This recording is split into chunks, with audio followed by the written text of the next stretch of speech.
আকাশবাণী আগরতলা স্থানীয় সংবাদ পড়ছি অনামিকা কর্মকার। রাষ্ট্রপতি দ্রৌপদী মুর্মু গতকাল রাষ্ট্রপতি ভবনের দ্বিতীয় প্রতিরক্ষা বিনিয়োগ অনুষ্ঠানে বীরত্ব পুরস্কার প্রদান করেন।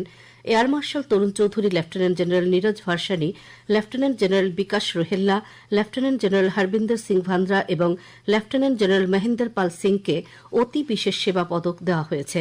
উপরাষ্ট্রপতি সিপি রাধাকৃষ্ণন এবং প্রতিরক্ষামন্ত্রী রাজনাথ সিং প্রমুখ উপস্থিত ছিলেন। সশস্ত্র বাহিনী, কেন্দ্রীয় সশস্ত্র পুলিশ বাহিনী এবং অন্যান্য নিরাপত্তা সংস্থার কর্মীদের অসাধারণ বীরত্বপূর্ণ কাজের স্বীকৃতি স্বরূপ এই পুরস্কারগুলো প্রদান করা হয়। কেন্দ্রীয় নারী ও শিশু কল্যাণ মন্ত্রী অন্নপূর্ণা দেবী মহিলা ও শিশুদের বিভিন্ন কল্যাণমূলক উদ্যোগের প্রশংসা করে ত্রিপুরাকে দেশের অন্যান্য অংশের জন্য একটি মডেল হিসেবে অভিহিত করেছেন। তিনি বলেন, কেন্দ্র ও রাজ্য সরকার শিশু ও মহিলাদের নিরাপত্তা, সমতা এবং অবাধ উন্নয়ন নিশ্চিত করার লক্ষ্যে সাংবিধানিক সুরক্ষা এবং সুনির্দিষ্ট আইনের মাধ্যমে এগুলোকে সক্রিয়ভাবে সুরক্ষিত করতে নিরলসভাবে কাজ করছে। গতকাল আগরতলার অভয়নগরে চাইল্ড কেয়ার ইনস্টিটিউশনে মহিলা আশ্রম সংলগ্ন সক্ষম অঙ্গনওয়াড়ি কেন্দ্র এবং কর্মজীবী মহিলাদের জন্য নির্মীয়মান হোস্টেল প্রকল্প পরিদর্শন করে তিনি একথা বলেন। পরে রাজ্য অতিথিশালায় এক সাংবাদিক সম্মেলনে কেন্দ্রীয় মহিলা এবং শিশু উন্নয়ন মন্ত্রী অন্নপূর্ণা দেবী মহিলা ও শিশু কল্যাণে কেন্দ্রীয় সরকার ও ত্রিপুরা সরকারের বিভিন্ন প্রকল্প বাস্তবায়নের বিষয়ে বিস্তারিত উল্লেখ করেন। তিনি বলেন, প্রকল্পগুলি বাস্তবায়নে ত্রিপুরা সরকার সংবেদনশীলতার সঙ্গে কাজ করছে। নেশামুক্ত ভারত গঠনেও ত্রিপুরা সরকার বলিষ্ঠ প্রয়াস নিয়েছে। এদিকে কেন্দ্রীয় নারী ও শিশু উন্নয়ন মন্ত্রী অন্নপূর্ণা দেবী গতকাল লোকভবনে রাজ্যপাল ইন্দ্রসেনা রেড্ডি নাল্লুর সঙ্গে সৌজন্য সাক্ষাৎকারে মিলিত হন। রাজ্যপালের সঙ্গে কেন্দ্রীয় মন্ত্রী সৌজন্য সাক্ষাৎকারের সময় সমাজ কল্যাণ মন্ত্রী টিঙ্কু রায়ও উপস্থিত ছিলেন। রাজ্যপাল ইন্দ্রসেনা রেড্ডি নাল্লুর সঙ্গে গতকাল সৌজন্য সাক্ষাৎ করেন মেজর জেনারেল অনুরাগ ভিজ। তিনি এনসিসির নর্থ ইস্টার্ন রিজিয়নের সদর দপ্তরের এডিশনাল ডিরেক্টর জেনারেল।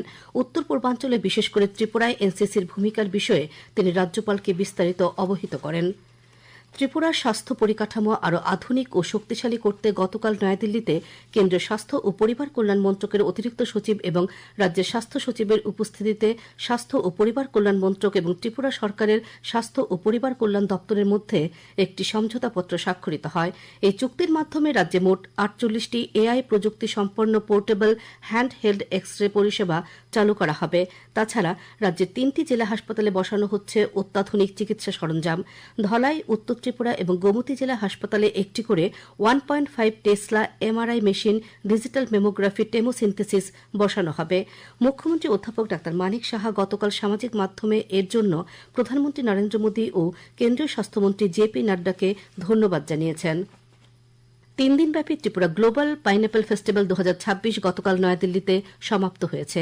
উপস্থিত ছিলেন প্রতিরক্ষা মন্ত্রকের প্রতিমন্ত্রী সঞ্জয় শেঠ, পশ্চিমবঙ্গ সরকারের পঞ্চায়েত ও গ্রামীণ উন্নয়ন মন্ত্রী দিলীপ ঘোষ প্রমুখ। আনারস শিল্পে উল্লেখযোগ্য অবদানের স্বীকৃতি স্বরূপ সেরা সরকারি স্টলগুলিকে অনুষ্ঠানে পুরস্কৃত করা হয়। অনুষ্ঠানের অন্যতম আকর্ষণ ছিল ত্রিপুরার বিখ্যাত কুইন পাইনঅ্যাপেলের জিআই ট্যাগের শংসাপত্র এক কৃষকের হাতে আনুষ্ঠানিকভাবে তুলে দেওয়া। এছাড়াও আনারস চাষে অসামান্য অবদানের জন্য 2জন প্রগতিশীল কৃষককে সেরা পাইনঅ্যাপল চাষী সম্মানে ভূষিত করা হয়। এমডিসি শৈলেন্দ্রনাথ গতকাল কাঞ্চনপুর মহকুমার 10দা ব্লকের গোছিরামপাড়ায় মৎস্য দপ্তরের উদ্যোগে নবনির্মিত পিসিকালচার নলেজ সেন্টারের উদ্বোধন করেন।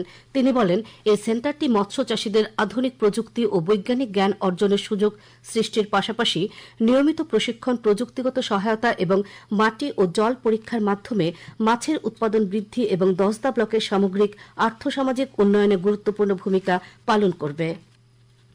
ফুটবল বিশ্বকাপের রাউন্ড অফ 32 দুটি ম্যাচে রাউন্ড অফ 16 নিশ্চিত করেছে ব্রাজিল ও প্যারাগুয়ে।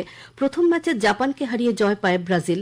দ্বিতীয় ম্যাচে পেনাল্টি শুটআউটে জার্মানিকে পরাস্ত করে শেষ 16র টিকিট ছিনিয়ে নেয় প্যারাগুয়ে। নকআউট পর্বের নিয়ম অনুযায়ী এই হারে জার্মানি ও জাপানের বিশ্বকাপ অভিযান এখানেই শেষ। ভারতীয় সময় আজ সকাল 6:30টায় নেদারল্যান্ডস বনাম মরক্কোর ম্যাচটি শুরু হয়েছে। প্রথমার্ধ পর্যন্ত খেলার ফলাফল নেদারল্যান্ডস 0, মরক্কো 0। আগামী 24 ঘণ্টায় রাজ্যের সবকটি জেলায় বজ্রবিদ্যুৎ সহ ভারী বৃষ্টিপাতের সতর্কতা জারি করেছে আবহাওয়া দপ্তর। আজ দিনের সর্বোচ্চ তাপমাত্রা 34 ডিগ্রি সেলসিয়াসের কাছাকাছি থাকতে পারে। আগরতলায় আজ ভোরে সর্বনিম্ন তাপমাত্রা ছিল 26.4 ডিগ্রি সেলসিয়াস। স্থানীয় সংবাদ এখনকার মতো শেষ হল। পরবর্তী বাংলা স্থানীয় সংবাদ প্রচারিত হবে সন্ধ্যে 7:55 মিনিটে।